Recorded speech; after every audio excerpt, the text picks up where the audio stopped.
Walao, day 40 already.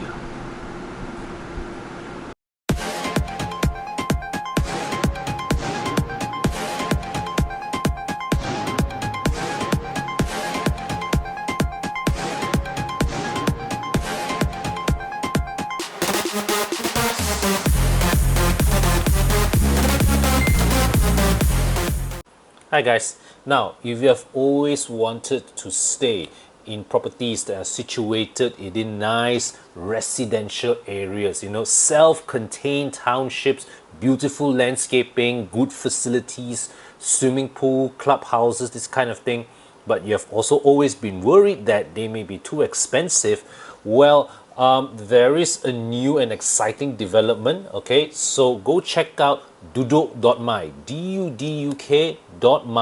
Go register your interest for this very exciting property development by a reputable developer that will bring you all these at an affordable price. Okay, so that day car guy 66 also asked me about this E66 scale model. So actually I've talked about this before in one of my previous videos. It's the one that I think it was my day 12 video, but it's okay, I'll go through this again. So this is a 1/18 scale model of the E667 series, and you can see the side stickers here. This is specifically the BMW Hydrogen 7. So this is a prototype of BMW's hydrogen powered vehicle, which after that nothing more happened to that after that. Now, how did I get hold of this vehicle?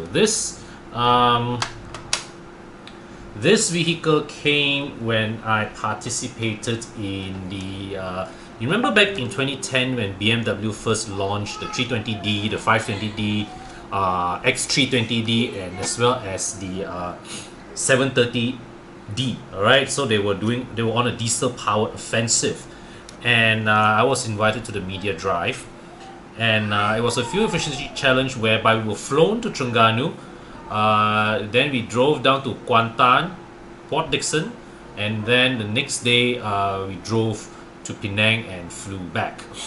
So well, I was partnered with Melly at the time, and we got the best fuel consumption on that day.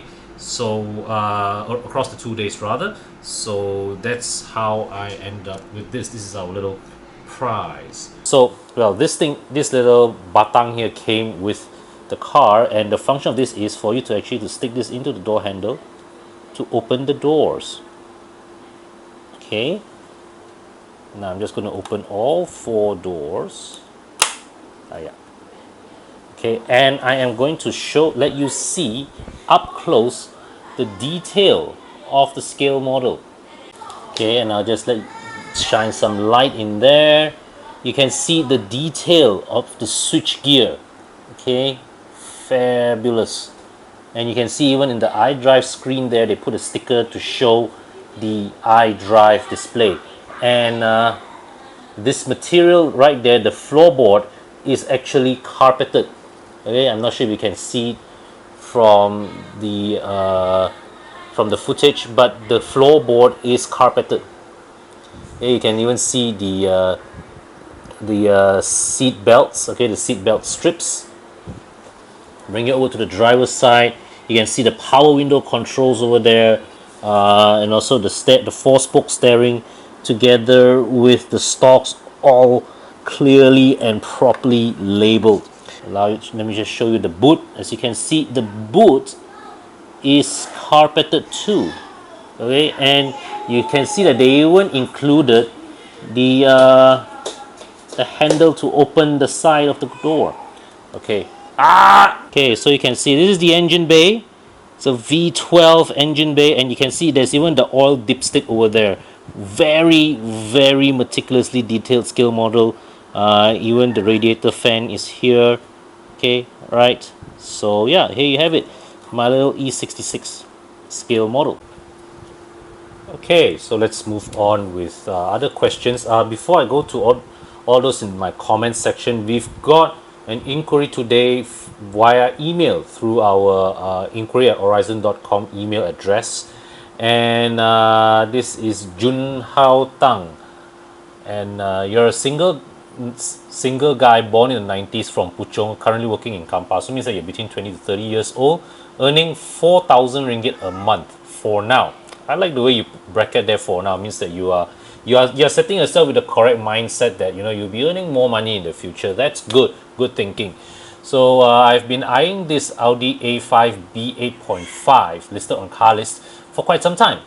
Can you help me with some of my questions? So your questions here are all about on the financing of the car. So I think you have worked it all out. This is the car that you want. So there's no need for me to propose any alternatives. First question you ask is, how many years of loan can I get for this 6 to 7-year-old car?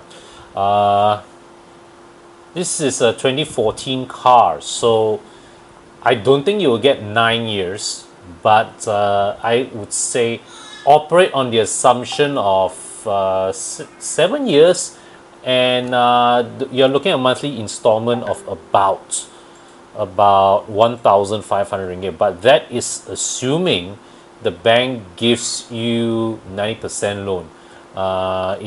In some instance, the bank may look at the car and say they may give you, instead of 9%, they may give you 80%, and that's also depending on the bank valuation of the car. Because see, right now this car is listed at 120,000. The bank may value it anywhere between 100 to 130,000 ringgit. We don't know, but your loan amount is dispensed according the means that whatever amount that the bank offers you on the loan is dependent on the market value of the car, not so much the listed value or the transacted value. So if, let's say, like the bank values this car at 120,000 ringgit, you manage to nego the car to, say for example, 105,000 ringgit. That way you can sort of get you can sort of get a larger financing margin. Okay. Can your working younger sister be your guarantor? How is it that you are this one? Why is it that you're asking your younger sister to be your guarantor? Okay, well, the thing is that how long working experience do you have? If you have more than 1 year of working experience, your loan approval shouldn't be an issue. It would just merely be a question of the bank looking at your income and determining if you have the capacity to repay the loan based on your income. And this is where your background info comes in handy. So you say, when you work in Kampar, you drive a company car, 3 to 5 minutes driving distance. Once in a month, you will drive the 2-hour journey back to Puchong for off days. Company covers fuel, rental, electricity, water. So it means that and even your daily meals. So it means that you don't have a lot of expenses. You don't incur a lot of expenses. With the 4,000 ringgit that you earn, a bulk of it, is for your own use. And but you see, there's the thing is that the bank does not look at that in determining the loan that you approve. They just look at, this guy earns this much money. What is his commitments? Are his commitments 1/3 of his salary? If because that's the limit that they'll approve your loan. Okay, so yeah. But I think 4,000 ringgit a month, if you have worked for more than 1 year, getting a loan is not an issue. It's just a question of whether the amount. It's just a question of the amount. Okay, doesn't matter the car one. Doesn't matter the car. Okay. Now your next question is, how is the car's insurance calculated? Car's market price or the price I'm paying for the car. My NCD is 55% thanks to my mom registering the your family's Iswara on her name. Well, the car's insurance is calculated based on the based on your insured value. So it depends on how much you want to insure your car for. Okay, of course, when you buy the insurance, do ask that, are you insuring based on agreed value? Because if, let's say, like if you don't use agreed value, then what happens if is, let's say you insure the car for 120,000 ringgit. Car gets stolen, car gets total loss. Insurance company look at Muda and look at car and say, oh, your car's value is 80,000 only. They will just pay you 80,000. But if you insure based on agreed value, then the insurance company will pay you based on exactly the amount insured. All right, exactly, doesn't matter what's the market value of the car. Now, so the insured value really is between yourself and the insurance company. For me, I would insure the car. I would set an insured value that is at the very least equal to the bank loan balance. All right. So let's say like if you buy this car at 120,000 ringgit, you may want to insure this car at 110. That way, if anything happens, immediately you get a sum of money, you can pay off your loan. And the thing is that, right, but it also depends on the market value of your car. You see, because like my S-Max, for example, I bought it for less than 100,000 ringgit, but the insured value of the car, surprisingly, the insurance company will not accept insuring the car for less than 120,000 ringgit. The insurance company also decides your car's market value, and they will set, you can't go too far below the market value of your car. All right. But when it comes to insurance, I do advise you one thing. Okay. To save a bit of money of insurance, you can sacrifice a bit of your insured value. If you want, you can do away with windscreen coverage, but I would strongly suggest that you pay for special perils. All right, which means that, let's say like a tree collapse on your car, you drive your car through flood, you are covered. All right, that's a very important protection I always advocate. Now, just in case this unit is not on sale anymore, how long a loan for Recon 2014 A5 can get? Same as the used one? Yes. As far as I know, bank loan approved, your loan tenure is based on the age of your car. So Recon car versus used car, it's the same. The difference, I think, between Recon car and used car probably is just the interest rate, but your loan tenure is the same one. Okay, so good luck with your purchase. And if you buy the car, do let us know. Okay, drop us a line after you buy your car. Okay, so let's look at the next comment. Ryunlao 883R, kudos to you answering questions when doing laundry. Thank you. What are some cars that you hope to still see in 20 years time? Wow, this one difficult to answer lah. I would still hope. Of course, I would still hope to see more E39s on the road.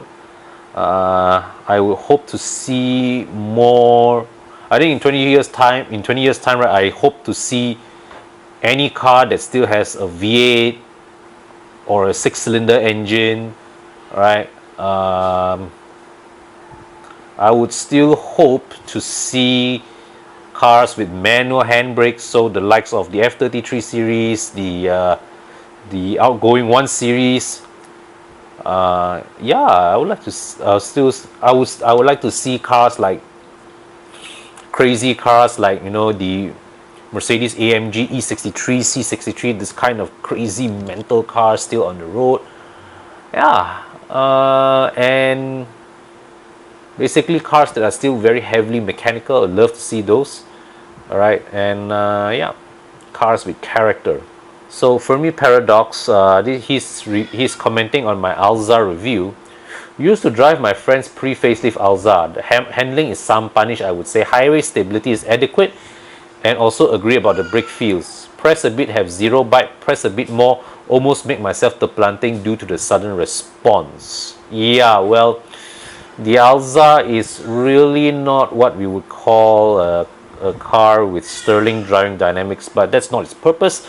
It's a good utility car, I suppose, right? Just something to carry 7 people from A to B, or to carry a lot of things from A to B. Like that time when we had the car, we used it to carry a pair of seats, car seats from a chop shop for one of our projects. So yeah, that's useful. All right, Gurdip left me 3 comments. His head on my day 35 video. The last part of the video should be added on all your videos. Oh, that was the one. That was the tribute footage for Dr. Noor Hisham's birthday.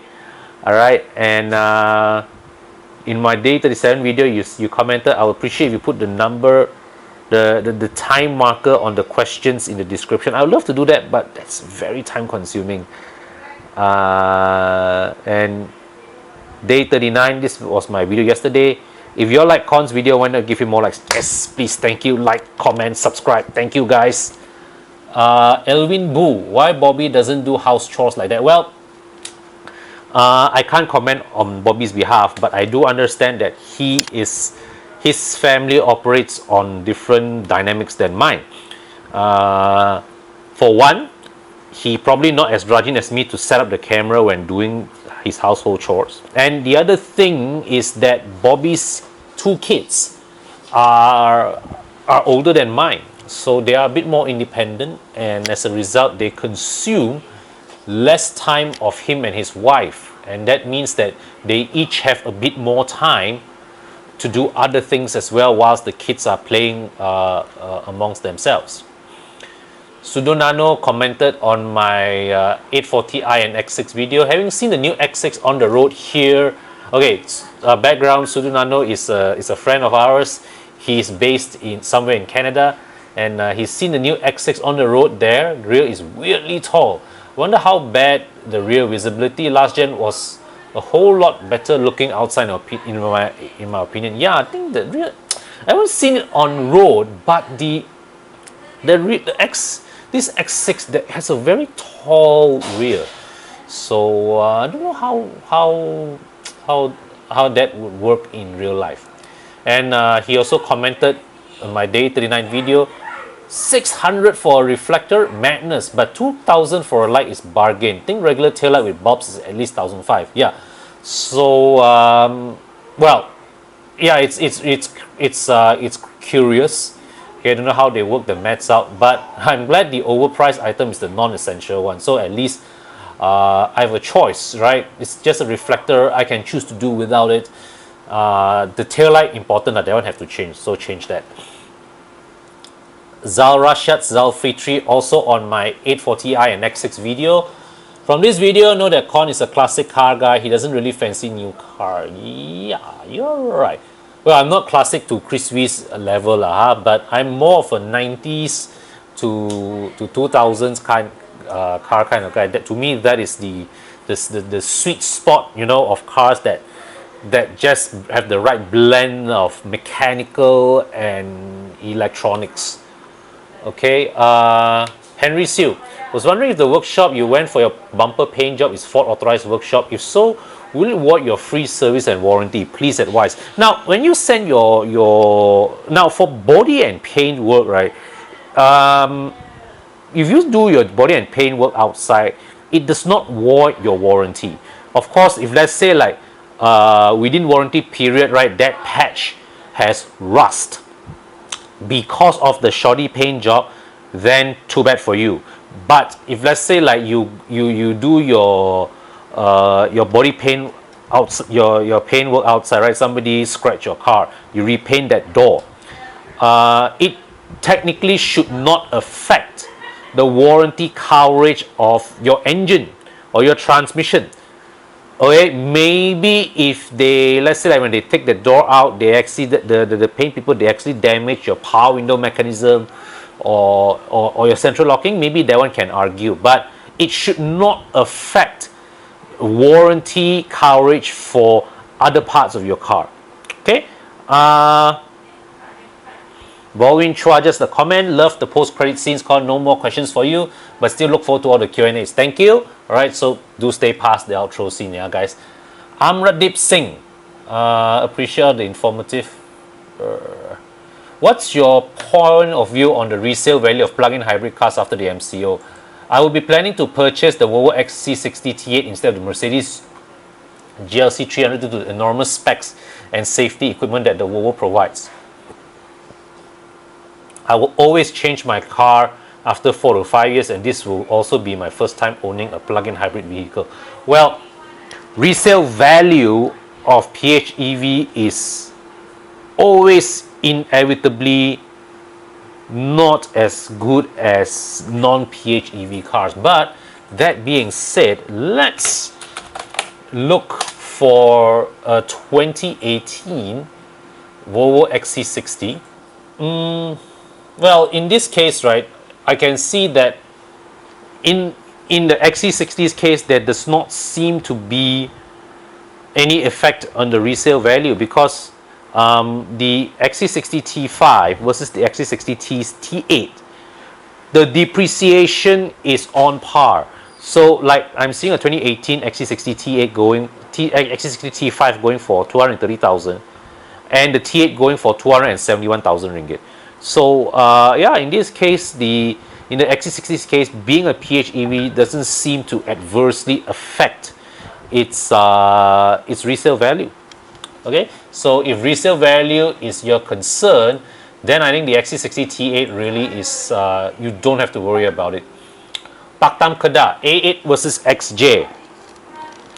I think that's a question of taste, but all things being equal, and if you can afford the maintenance, XJ for me lah. The cool factor of driving a Jaguar versus an A8, way more. But of course, A8 more reliable lah.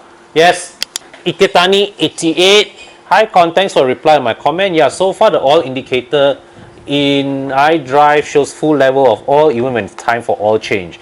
Did send to workshop for a checkup when we first got this car. Mechanic actually advised me not to do the job yet, as it's only a minor leak. Better to do a complete wear and tear, better complete change of wear and tear in the engine when noticeable oil loss on the indicator or oil consumption happen. What's your opinion on this? I got it in 2018 from a friend who was the first owner with 118,000 kilometers, now reaching 144,000 kilometers. Wow, that you've put in some good use on the car, so I think the car has earned its value. Now, your mechanic has a point, but I would say there will come a time where you eventually have to fix it, because you know why? Now it is only you say it's only a minor oil leak, but this minor oil leak is still continuing to play in your mind.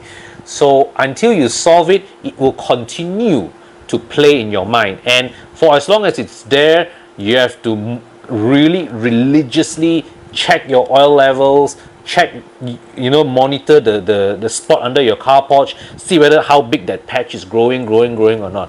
All right, so yeah, your mechanic has some sense, but it does mean that every time when you send your car in for service, you have to ask the mechanic, hey, can you check that out?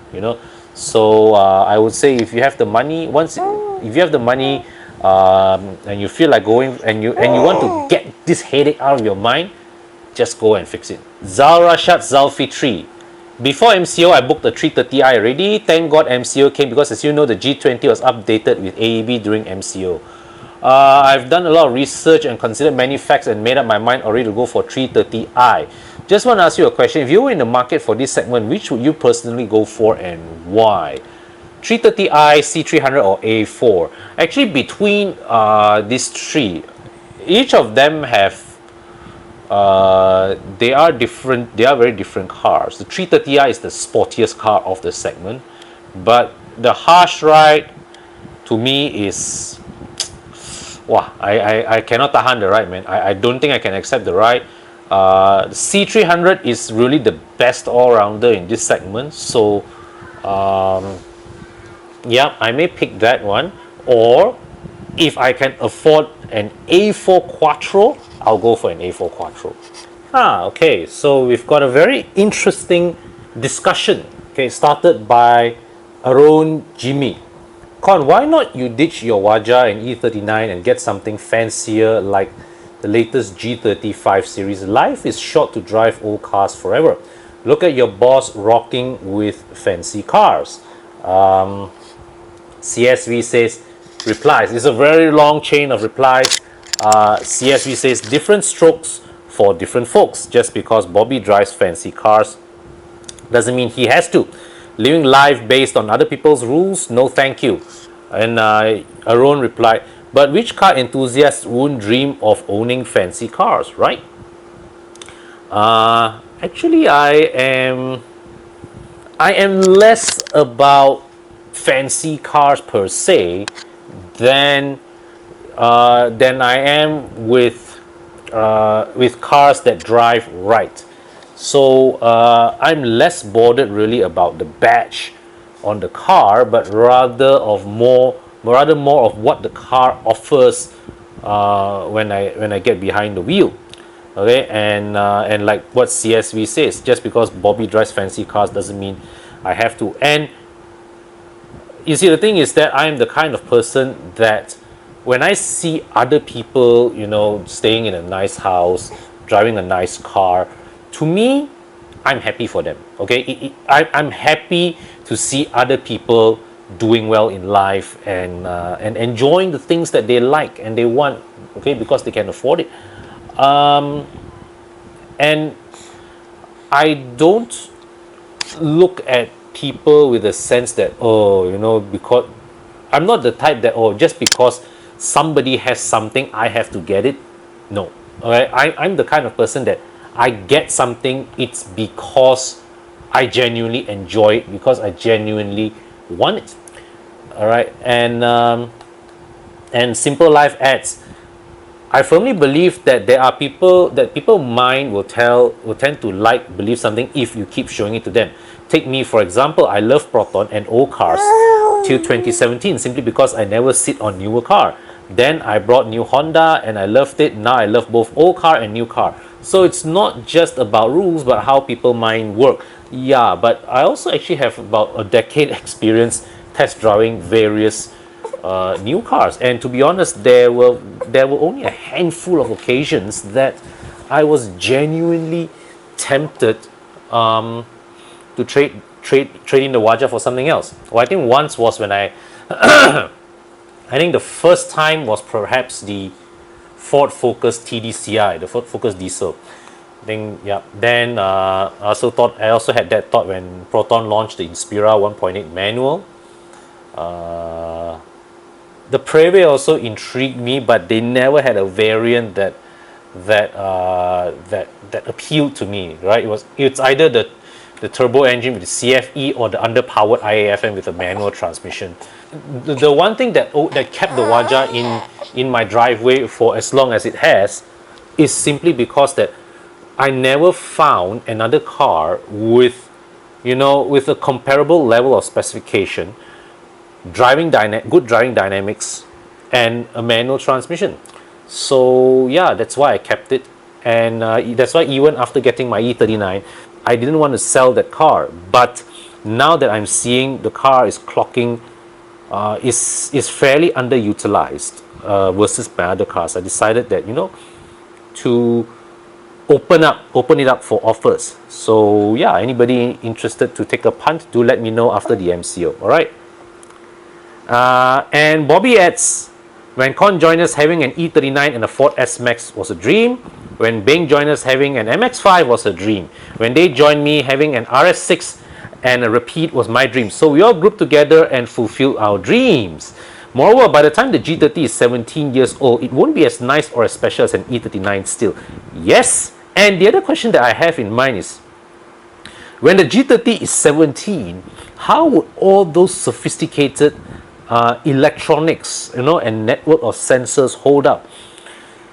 I don't think I would want to dabble with a 17-year-old G30 lah, right? Versus a 17-year-old E39.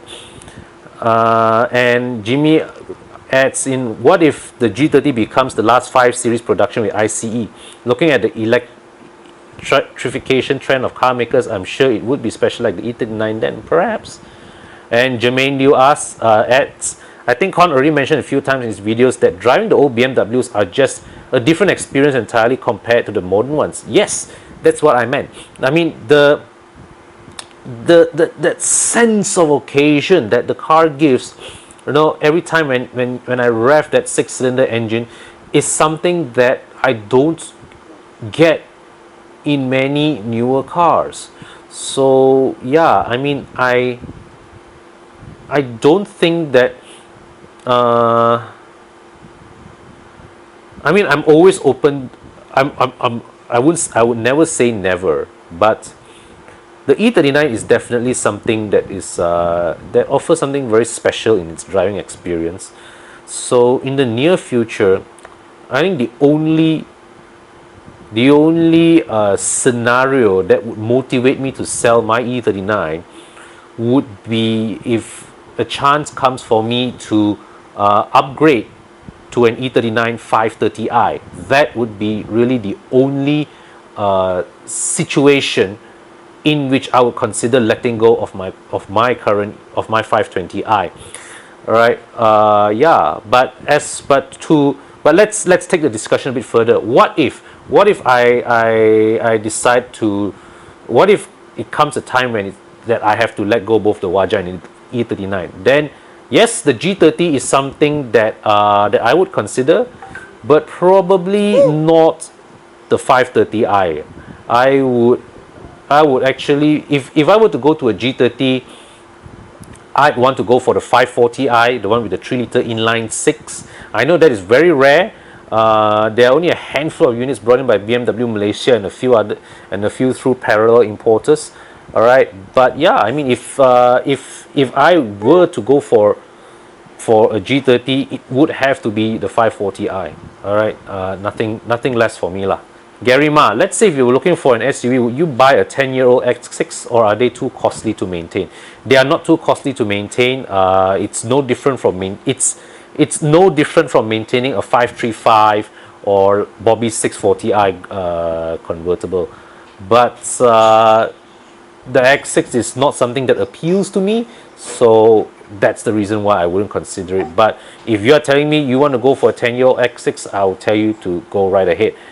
Hamba Allah tanya, Myvi 1.3 auto model baru ni jimat tak pengguna minyak? Berapa kilometer per liter ya? Ini saya tak berapa pasti sebenarnya. Saya rasa mungkin 11 hingga 12 kilometer per liter. So kau kata dia sangat jimat tu, tak jimat lah. Tapi jika dibandingkan dengan Proton Saga 1.3, saya rasa Myvi lebih jimat minyak. Okay, tapi jika dibandingkan dengan katakan Volkswagen TSI 1.4, mungkin Volkswagen lebih jimat minyak. Alright, so that's all the questions I have and for this video.